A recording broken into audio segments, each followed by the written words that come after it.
The existence of plant life is integral to the community and development of most ecosystems. The term plant may include everything from small blades of grass to the biggest and oldest trees in the forest.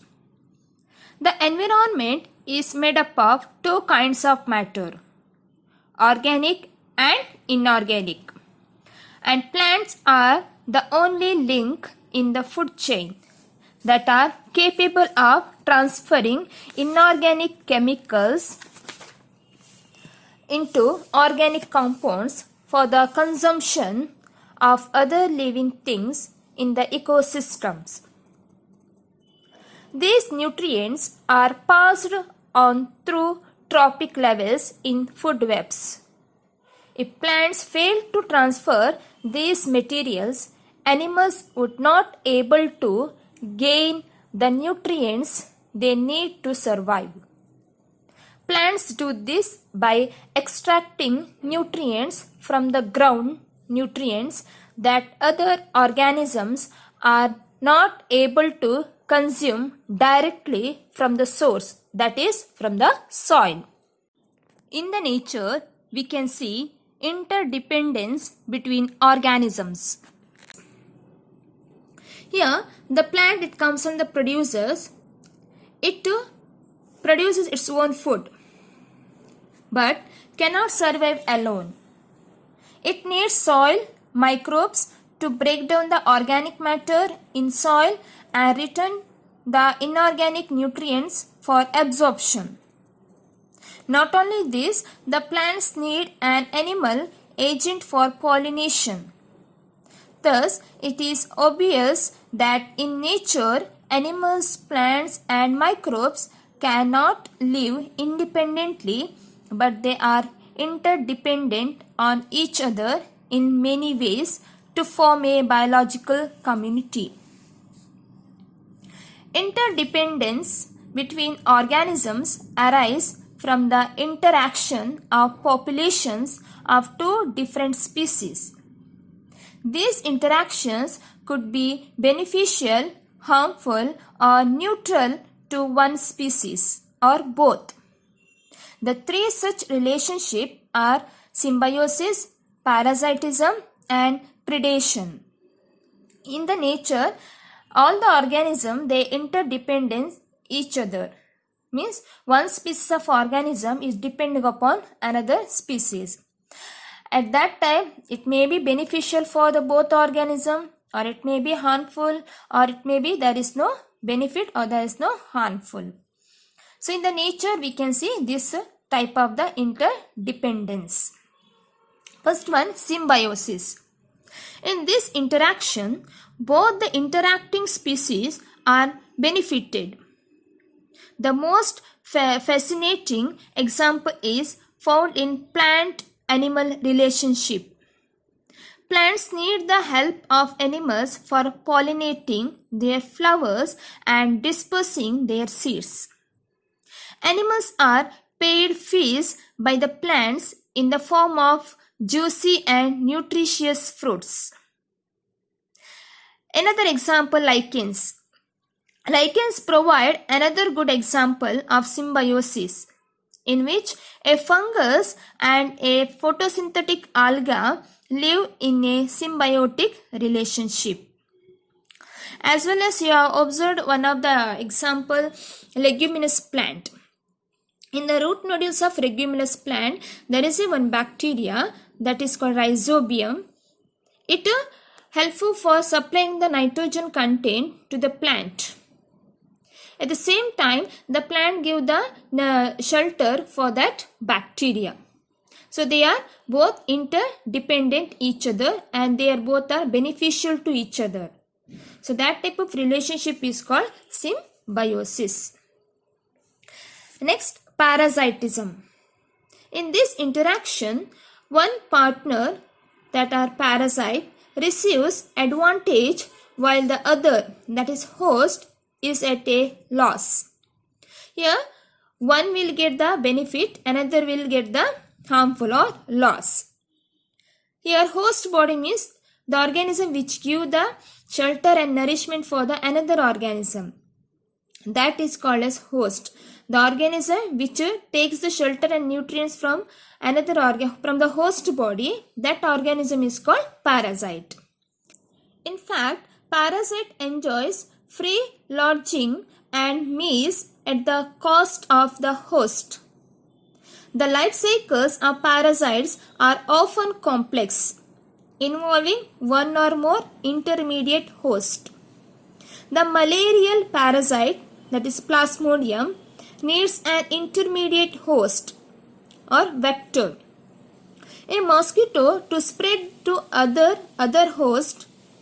Human liver fluke, it is a nematoda, comes into nematoda, depends on two intermediate hosts, a snail and a fish, to complete its life cycle.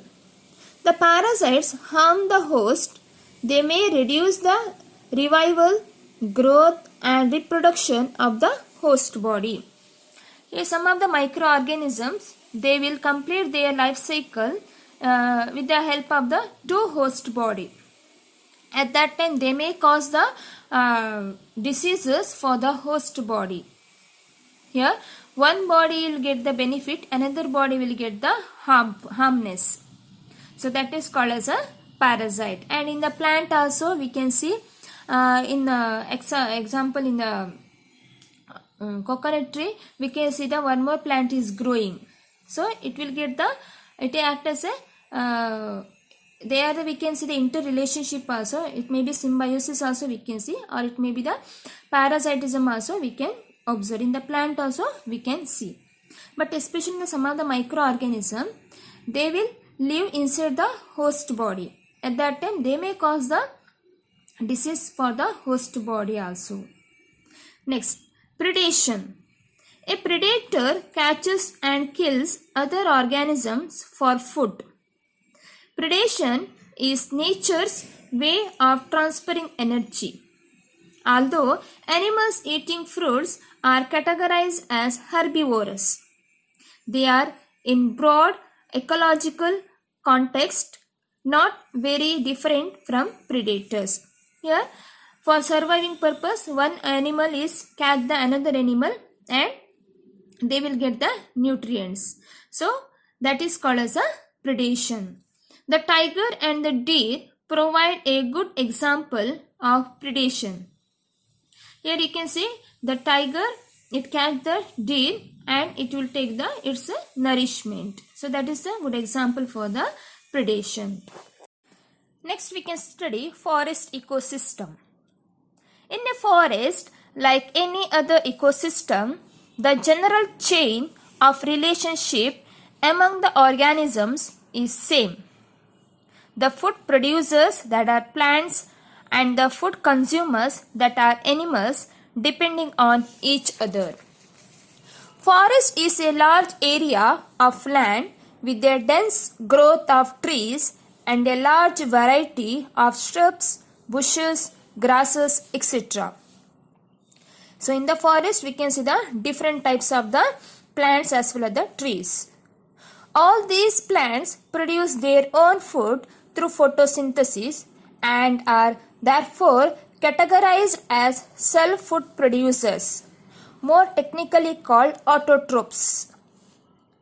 There are plant-eating animals that we call as herbivorous, such as deer, rabbits, pigeon, parrot, and even in some insects like grasshoppers, crickets, butterflies, bees, etc. They all eat the plants directly or eat their fruits, flowers, etc. Even they suck the plant juices. All such animals are ranked as primary consumers, means they eat the plants directly. Next to the primary consumers, there are animals like tiger, lion, wolf, lizards, snakes, and some birds which capture the herbivores and eat their flesh. Such animals are categorized as carnivorous, or they comes under the secondary consumers. Consider another possibility in a forest involving one more stage of food level. Grass there produces, it is eaten by the grasshopper. Grasshopper comes under the primary consumers that are herbivorous. Grasshopper is eaten by the frog. It comes under the carnivorous that are called secondary consumers. This frog is eaten by snake. It comes under tertiary consumers or secondary carnivorous. Suppose the snake is eaten by peacock, then it belongs to the quaternary consumers. All such food levels are called trophic levels, meaning food obtaining step in a food chain. Next, eating the dead.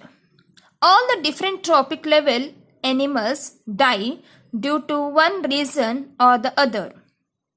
If the body of the dead is not eaten by the putrefying flesh eaters that we call scavengers, it will spoil the ecosystem. The dead material is further broken down by bacteria and fungi in the soil that comes from the decomposers.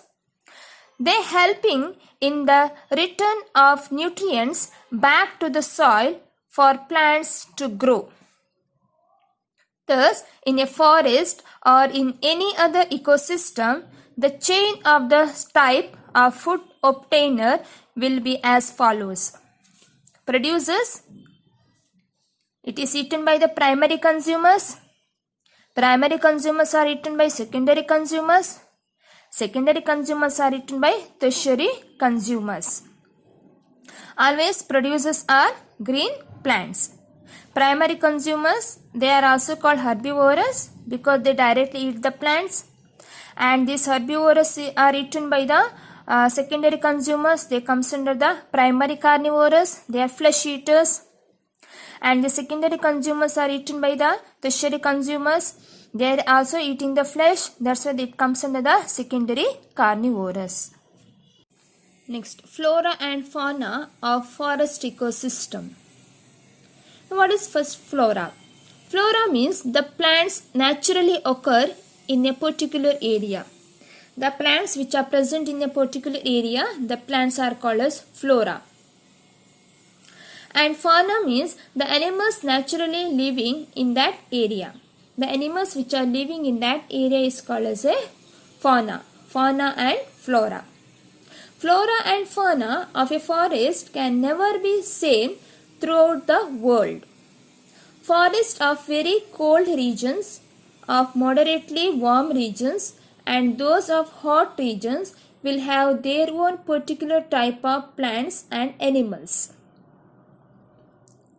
So a single description cannot survive the purpose. Here, all the organisms cannot survive in all the type of the climatic conditions or geographical area. So, which is area suitable for their growth, in that area only that particular type of plants and animals we can see. There are different kinds of forests of India. First one, tropical rainforest, such as those on western coast of India and northeast Himalayas. Flora are evergreen trees, bamboos, ferns, shrubs, etc. Fauna are jungle cats, leopards, monkeys, flying squirrels, snakes, centipedes, millipedes, many insects, snails, etc. Next, temperate deciduous forest, such as those found on the eastern coast of India. Flora are teak, sandalwood, sal, etc. Fauna are moss, beetles, deer, owls, fox, etc. Next, coniferous forest, such as those found in the Himalayas at an altitude above 1700 to 3000 meters. Flora are fire and pine trees. Fauna, very few animals we can see, that squirrel, deer, goat, some birds we can see in that area. So next, there are a particular forests are there in India. First one is Gir forest. It is located in the Gujarat. Flora are various kinds of large shady trees such as peepal, acacia, neem trees we can see, and some bushes as well the grass also we can observe. Fauna are dogs, cats, rats, rabbits, etc. we can see, and especially lion also we can observe in the Gir forest. Next, Jim Corbett National Park. It is located in the Uttarakhand. Flora are various kinds of trees we can see, that is pine trees, shrubs, grasses we can see, and fauna especially we can observe the tiger. Next, Jalatpara Sanctuary. It is located in the West Bengal. Flora are various kinds of trees, especially banyan tree we can observe, and in the fauna especially birds, animals we can observe, as well as the rhinoceros we can observe in this forest. Next, risk to ecosystem.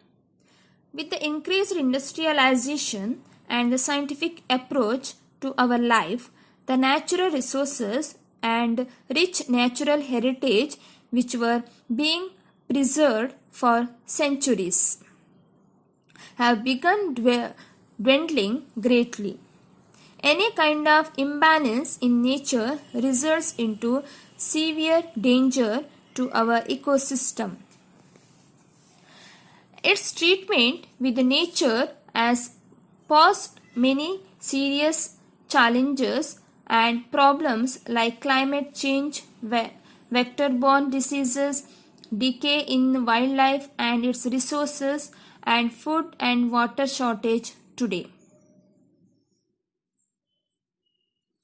Exploitation of natural resources prevalent all over the world has erupted into severe ecological degradation, which is definitely the biggest threat to proper functioning of our ecosystem. Next, need to restore and conserve the ecosystems. Restoring an ecosystem by establishing the finer balance between organisms and environment is the best that being responsible humans we can do. Until and unless the steps to preserve the decaying charm of our ecosystem are not initiated, our ecosystem is not going to support us in having a better and healthy environment. Nowadays, it is imperative that we assist nature by not disturbing its integrity and help in restoring its lost balance. By protecting our native natural resources like wildlife, rivers, forests, etc., one can contribute greatly towards the preservation of our ecosystem. Radical changes have to be made in our thoughts to save and accumulate the natural resources, the very root of our life. In today's class, we have studied about the forest ecosystem and different Indian forest and risk to ecosystem, how to conserve the ecosystem, and we have studied food chain, food web also in this chapter.